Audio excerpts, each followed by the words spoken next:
Take you live to Minnesota for remarks by the Democratic presidential candidates, starting with Vermont Senator Bernie Sanders. Thank you. I'm going down.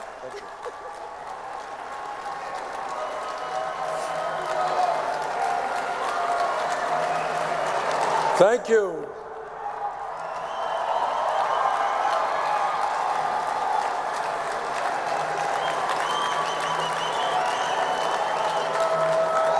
It sounds like some of you are ready for a political revolution.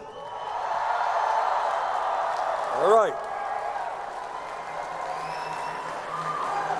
Well, let me thank you all very much for giving me this opportunity to say a few words. These teleprompters here are not mine. I'm going to look down. So, and let me begin by thanking all of you for doing what too few Americans do.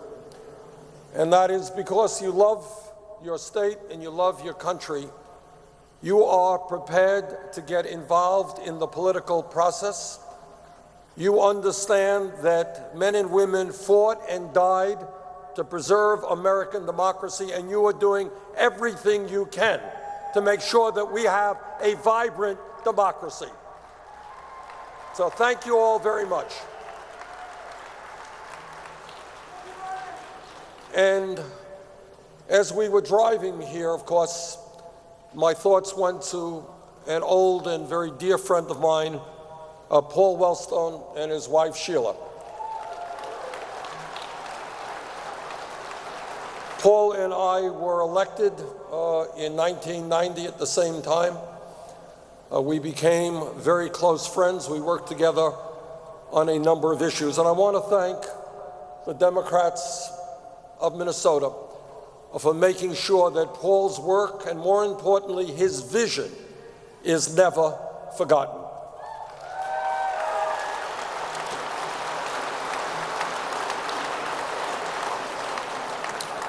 Everybody in this room understands that no president, not Bernie Sanders or anybody else, can alone address the enormous crises facing this country. And the reason for that, which is not talked about very much in the media or in Congress, is the reality that big money interests, Wall Street, corporate America, corporate media, Koch brothers, large campaign donors, have so much power, so much influence over the economy and political life of this country. No president can do it alone. So I can sit here for 10 hours, that's right. I can sit here for 10 hours and telling you all the things that are wrong and all the things that have to be done, but I'll be wasting your time, because nothing significant gets done unless millions of people come together, including working people who have given up on the political process, young people who have never been involved in the political process, African Americans and whites and Latinos and Native Americans, Asian Americans, gay and straight, men and women, young and old. Unless we revitalize American democracy so that we have one of the highest voter turnouts in the world, not one of the lowest voter turnouts in the world. And when millions of people get involved in the political process and look at Washington and say, you know what? Our government belongs to all of us, not just a handful of wealthy campaign contributors. When that happens, we transform America.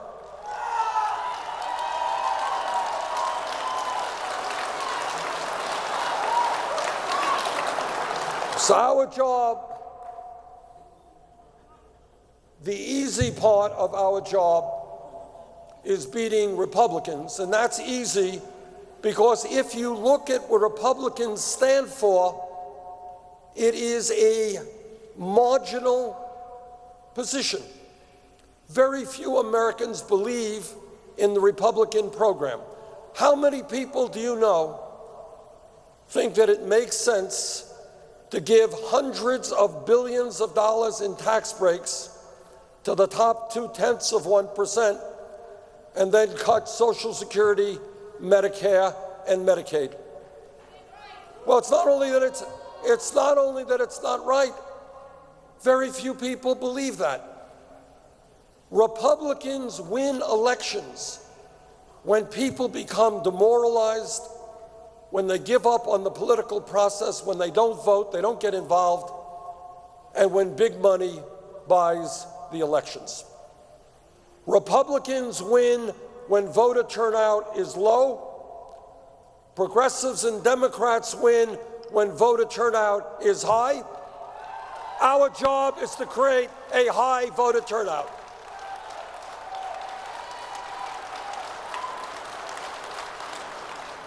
And this concept of involving people in the political process to make change, that's not a new idea. It's not a Bernie Sanders idea. It's been going on forever. Just a few minutes ago, I had the privilege of talking to some of the leaders of the trade union movement here in Minnesota.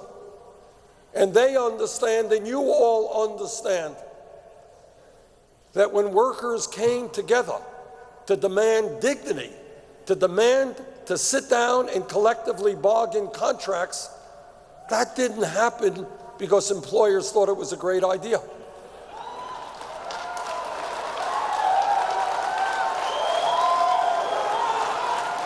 That happened because working people said, you know what? We are not beasts of burden. We have rights. We want leisure time. We want safety on the job. We want to be paid a decent wage. They stood up and they fought for unions and they fought for those rights. And every worker in America owes the trade union movement an enormous amount.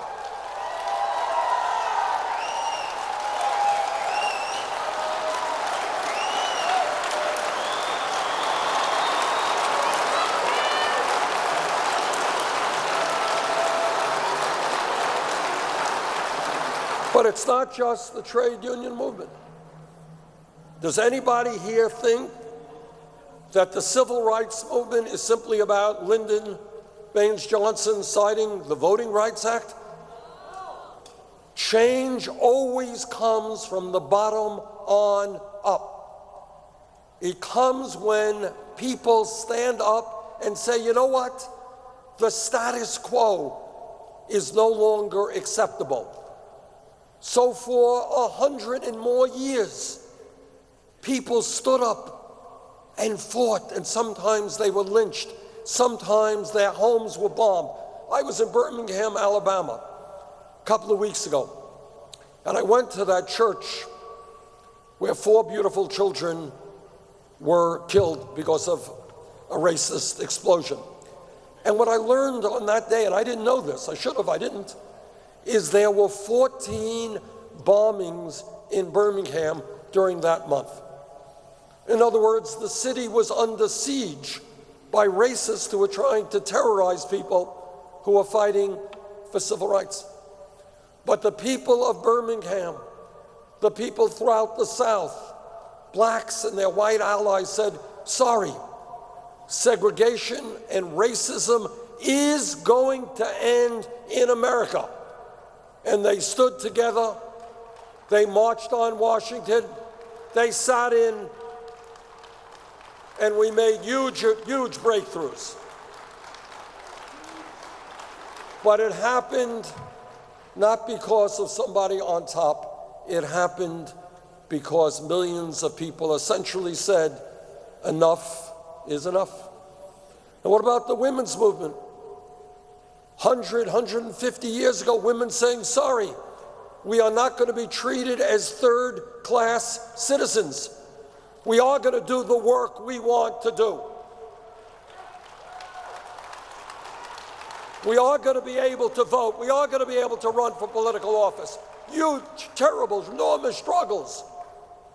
But women as a result of those efforts, made enormous progress. Environmental movement didn't happen in Washington by some senator introducing legislation. It happened because people saying, what is going on this precious planet of ours? You can't destroy it. We've got to protect the planet. And you think about something like gay rights. If we were sitting here 10 years ago, and somebody said, I think that in 2015, gay marriage will be legal in 50 states in America, the person next to him would have said, what are you smoking? Which raises another issue.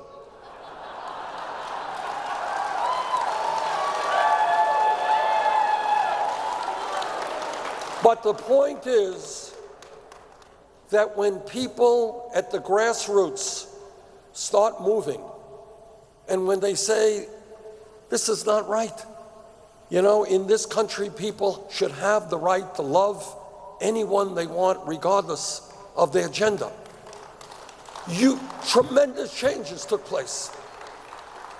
And now you go and you talk to young people, as I do, and you talk about gay marriage, they shrug their shoulders and they say, what's the big deal? That's what a revolution is about.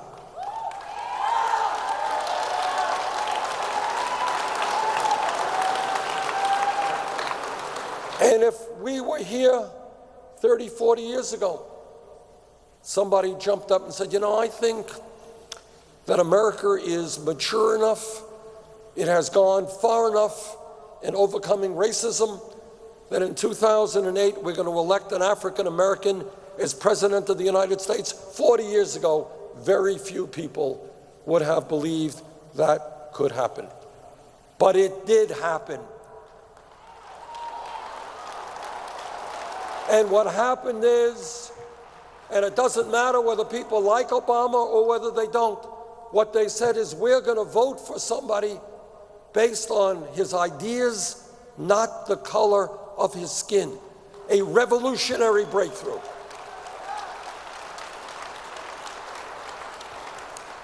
Well, here we are in 2016. And for a start, what every person in this room knows, although apparently our Republican friends do not know, is that this country economically has come a very long way under President Obama and Vice President Biden in the last 7 years.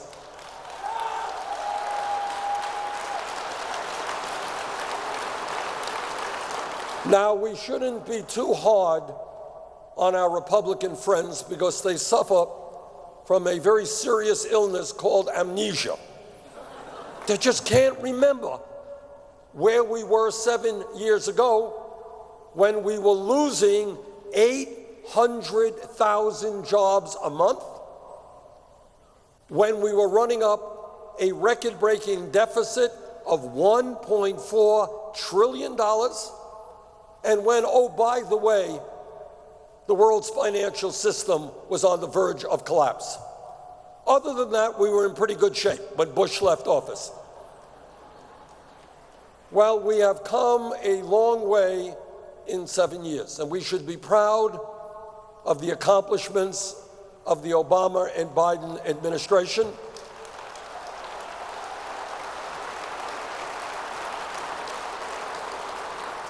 But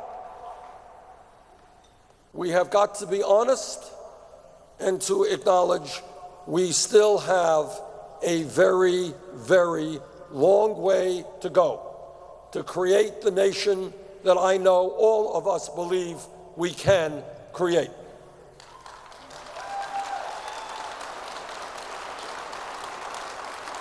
And I've been all over this country talking literally to hundreds of thousands of people.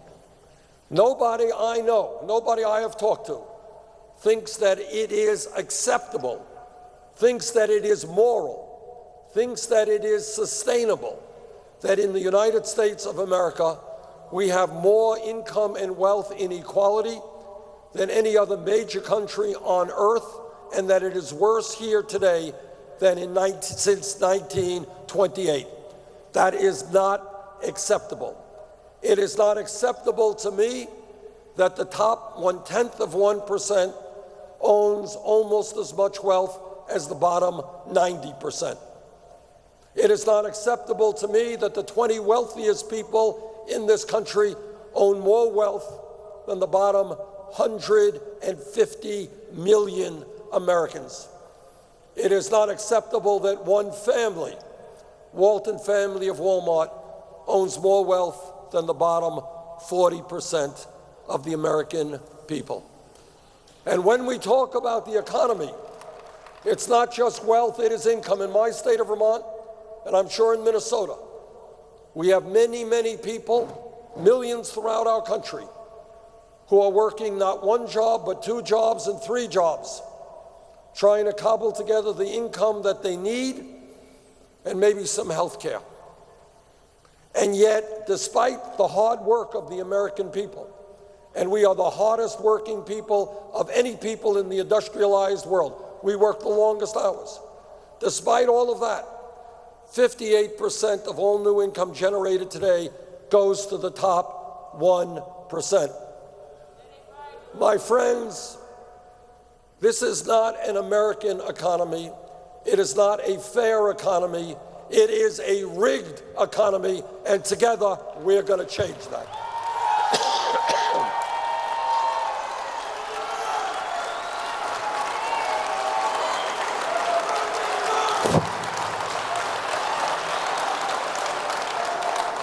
But it's not only a rigged economy where the people on top are doing phenomenally well while the middle class continues to disappear and 47 million Americans live in poverty.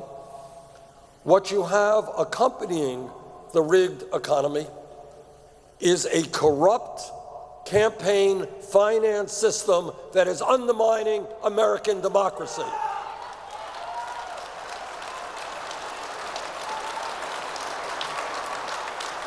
Now, I wish I could give you a gentler word, a less harsh word, but the word is corrupt. The word is corrupt because what we are seeing today is Wall Street and billionaires spending unlimited sums of money into super PACs, attempting to elect candidates who will represent their interests. So let me tell you as straightforwardly as I can. Number one, I am proud that I am the only Democratic candidate running for president who does not have a super PAC.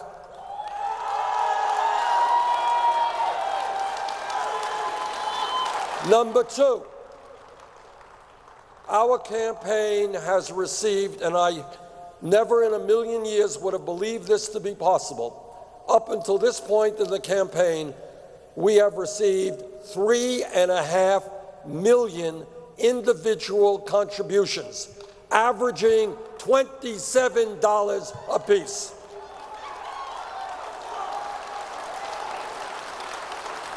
This is a campaign, to paraphrase Abraham Lincoln, of the people, by the people, and for the people.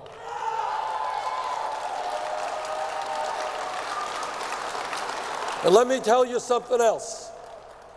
If anybody here does not understand the direct connection between a corrupt campaign finance system and the major issues facing our country, and what Congress does do or does not do, does not understand anything about contemporary American politics.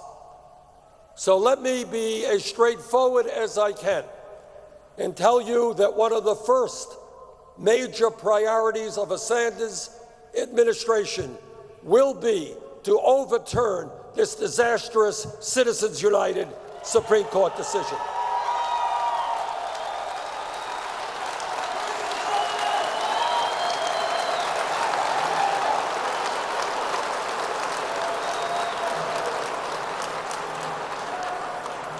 Now, our campaign talks about the need to reform a corrupt campaign finance system.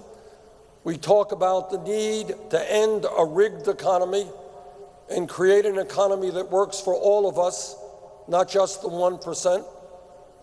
And we talk about a broken criminal justice system, a criminal justice system in which we have more people in jail than any other country on earth, largely Black and Latino, and Native Americans.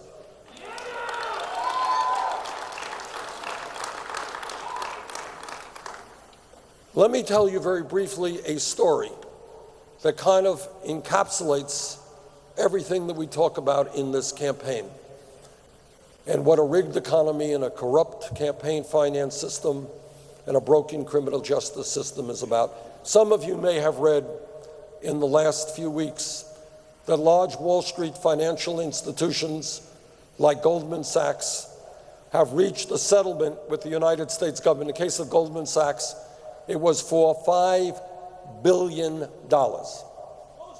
Other banks have reached even larger settlements with the government. And obviously, the reason that they are reaching these settlements is because they were selling subprime mortgage packages to investors and to the American people that were worthless.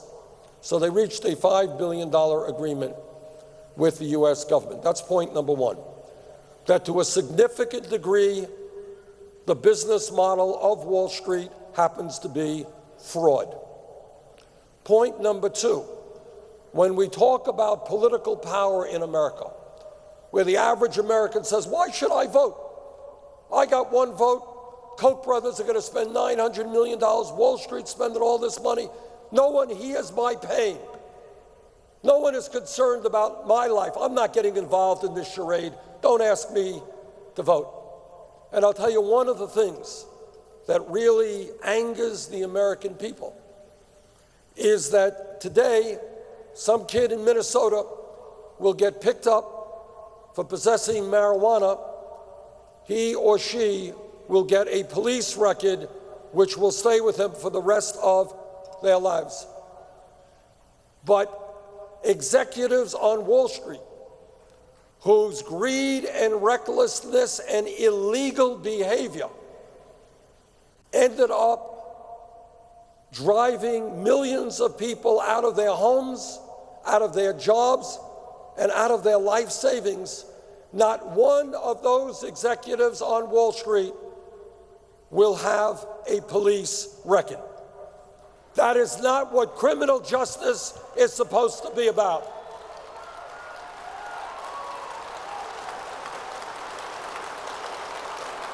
A Sanders administration will bring back justice to a criminal justice system. Whether you're rich or you're poor, you will get equal treatment under the law.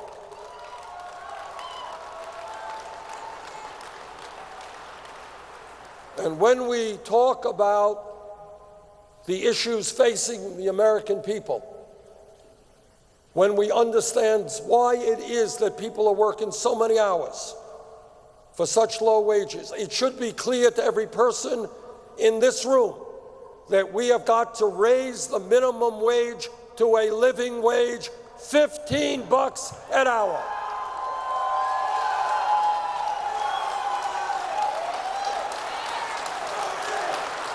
And when we talk about equitable wages, I hope that every man in this room will stand with the women in the fight for pay equity for women workers.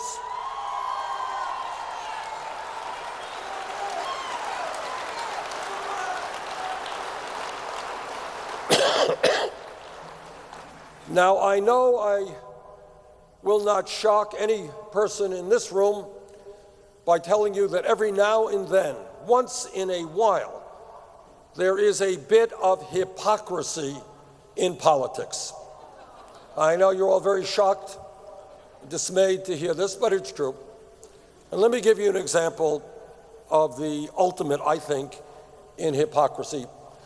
My Republican colleagues go all over this country and they say, we hate the government. Government is the worst thing. It is terrible. It is awful. We're going to get the government out of your backs. That's why we're going to cut Social Security and Medicare and Medicaid. We'll do away with the EPA. We'll cut nutrition programs for hungry kids. Government stinks. We're going to get it out of your lives. Except when it comes to a woman's right to choose.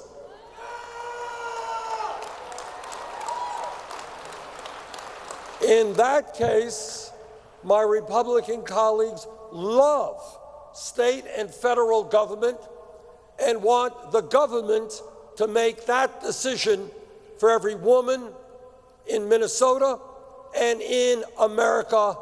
I will do everything in my power as President of the United States to beat back those attacks on a woman's right to choose.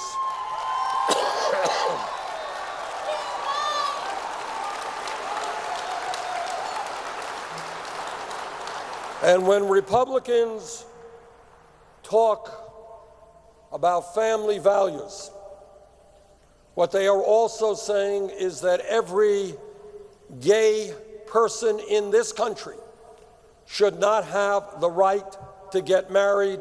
I disagree.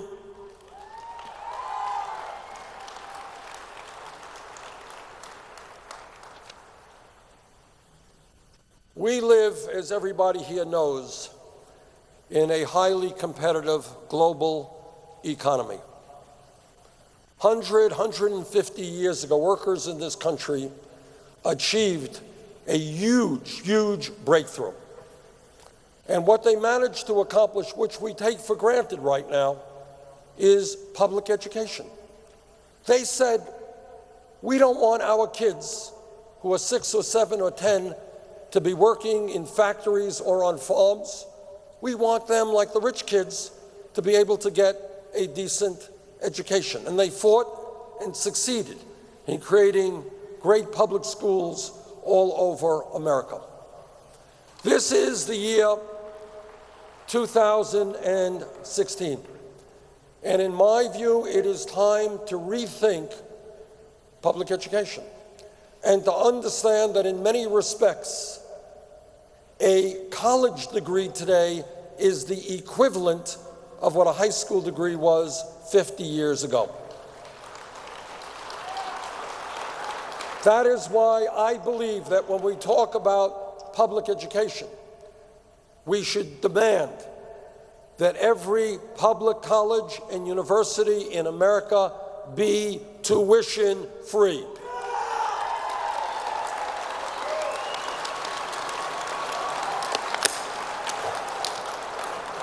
And the other part of that equation in terms of higher education, and this is really quite unbelievable, if you are prepared to think outside of the box, outside of the status quo, all over this country, and I'm sure in this room here, you have people dealing with incredibly oppressive loads of student debt. And I'm talking about people paying $50,000, $100,000, $400,000 of student debt, which they will be paying off for decades.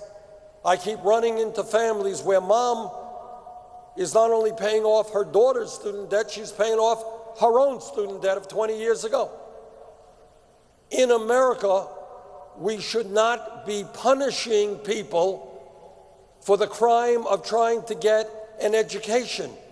We should be rewarding people, encouraging people to get that education.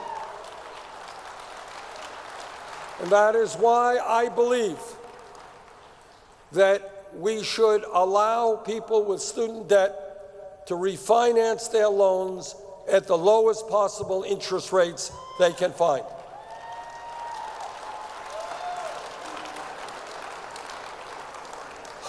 Now, some of my opponents and some of the corporate media says, well, you know, Bernie, you're just, you're giving out all this free stuff. You're Santa Claus. You're a wonderful guy. How are you going to pay for it? You got to be sensible.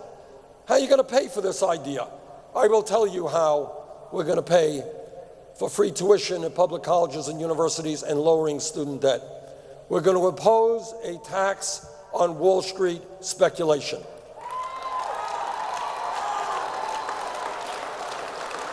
When Wall Street crashed, and I was there in the Senate, Wall Street went begging to the American people and to the U.S. Congress, bail us out, bail us out. Well, Congress did. Now it is Wall Street's turn to help the middle class of this country.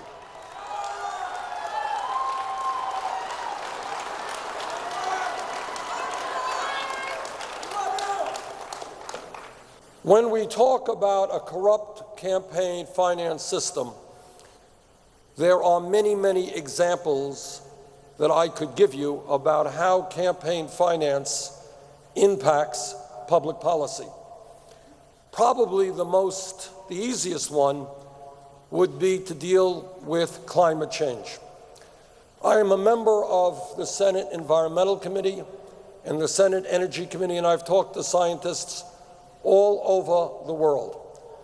The debate is over. Climate change is real. It is caused by human activity, and it is already causing devastating problems in our country and around the world. And as president,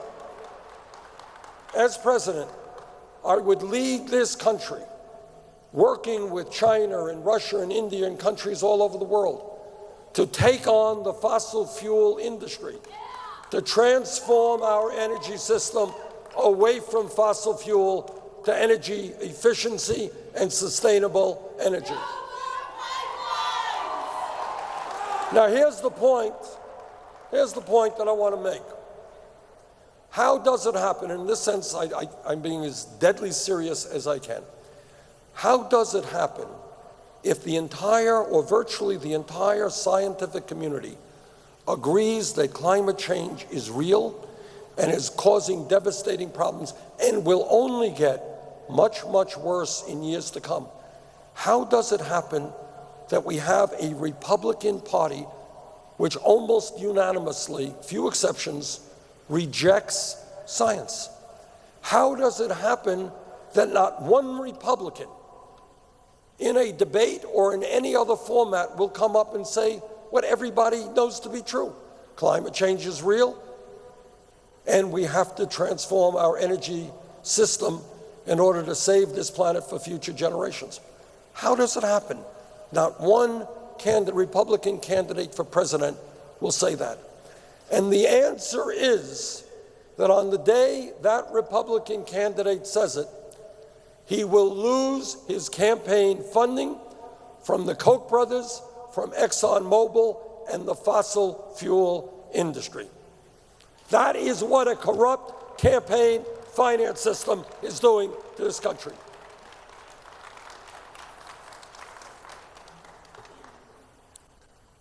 In my view, we judge a nation, and I know that Paul Wellstone said it better than I, but we judge a nation not by the number of millionaires and billionaires we have, but by how we treat the most vulnerable people in our country, people who cannot defend themselves.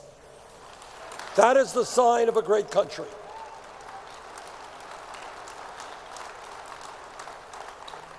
Nobody in this room should be proud of the fact that we have the highest rate of childhood poverty of almost any major country on earth. And nobody should be proud or accept that millions of seniors and disabled veterans are trying to get by on $11,000, $12,000, $13,000 a year. That is not what America should be about. And that is why I believe that we must lift the cap on taxable income coming into the Social Security Trust Fund and expand Social Security benefits.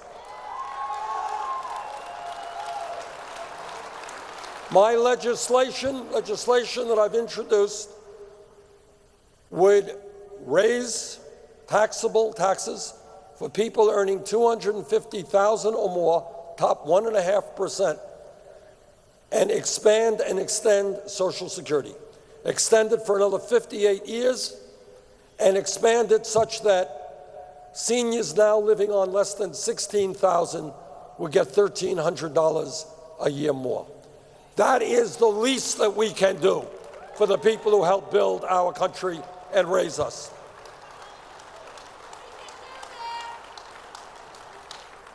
My friends, people say that my vision for America, my ideas are just too radical. They're not radical. The only thing that is radical is the fact that the insurance companies and the drug companies and the fossil fuel industry and Wall Street and the military-industrial complex, they are standing in opposition to what we have to accomplish. So it's not a question, I think, of what we should be doing. I believe, and I've always believed my entire adult life, that health care is a right of all people, not a privilege.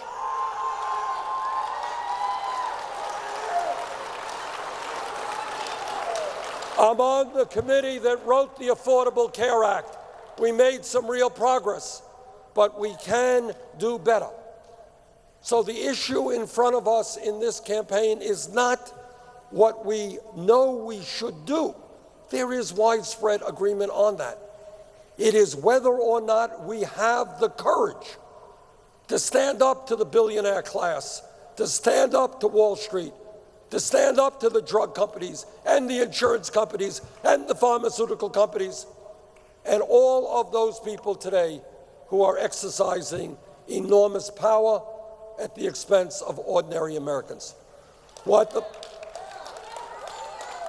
political revolution is about is the belief that, yes, when we stand together, when we do not allow the Trumps of the world to divide us up, yeah, there is nothing that we cannot accomplish. I ask you to join the political revolution. Thank you all very much.